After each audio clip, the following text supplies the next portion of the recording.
હીરા બજારમાં આવેલી મંદિર વચ્ચે 3 રત્ન કલાકારોએ 2 કારીગરોને ધમકાવી લૂંટ ચલાવી હતી, જે મામલે પોલીસ ફરિયાદ નોંધાતા પોલીસે 3 આરોપીની ધરપકડ કરી છે।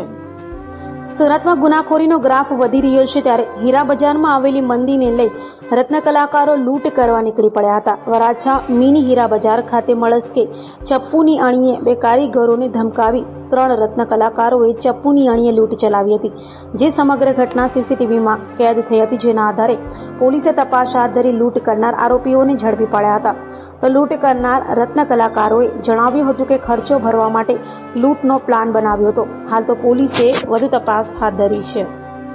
સુરત શહેરના વરાછા પોલીસ સ્ટેશનમાં આવેલ વરાછા મિની બજાર ઠાકોરદ્વાર સોસાયટીમાં શ્રી હરિ બિલ્ડિંગમાં 4થા માળે આ કામના ફરિયાદી શ્રી કુણાલભાઈ પ્રવીણભાઈ ભુવા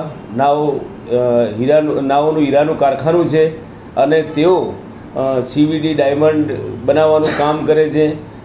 રાત્રિના 3:30 વાગ્યાના સુમારે 20 થી 25 વર્ષની ઉંમરના આશરાના 3 ઈસમો મોઢે રૂમાલ બાંધી અને તેમના કારખાને આવી તેમના 2 કારીગરો નાઇટ શિફ્ટમાં કામ કરતા હતા। તે પૈકી એક કારીગરના છરી બતાવી અને 120 કેરેટ એટલે કે 80,000 રૂપિયાના હીરાની તેમજ 2 કારીગરોના બંને વિવો મોબાઈલની લૂંટ કરી અને ભાગી જવા અંગેની ફરિયાદ વરાછા પોલીસ સ્ટેશનમાં નોંધાયેલ હતી।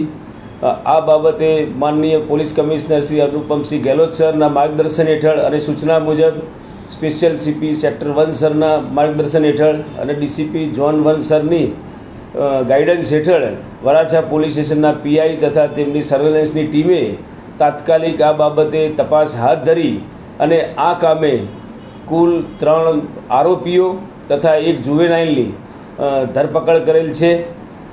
સમગ્ર ઘટનાની હકીકત જોતાં આ કામના આરોપીઓએ ભેગા મળી અને પોતે ક્રિમિનલ કોન્સ્પાયરસી કરી અને કારખાનામાં રાત્રિ દરમિયાન લૂંટ કરવાનું પ્લાન કરેલો અને એ મુજબ કારખાનામાં જ એક કામ કરતા ઈસમે ટિપ્સ આપેલી અને એના ભાઈ હિતેશ દિનેશભાઈ ભુવા તથા એના મિત્ર જયદીપ અલગોતર તથા સુરેશ ગોહિલ એમ 3 ઈસમોએ સાથે મળી અને આ ઘટનાને અંજામ આપ્યો છે। વરાછા પોલીસે તમામ આરોપીઓની ધરપકડ કરેલ છે। 80,000ના 120 કેરેટ વજનના હીરા તેમજ બંને મોબાઈલ મળી કુલ 90,000ની મત્તાનો મુદ્દામાલ હસ્તગત કરેલ છે। બંને 3 આરોપીઓની ઊંડાણપૂર્વક તપાસ ચાલુ છે।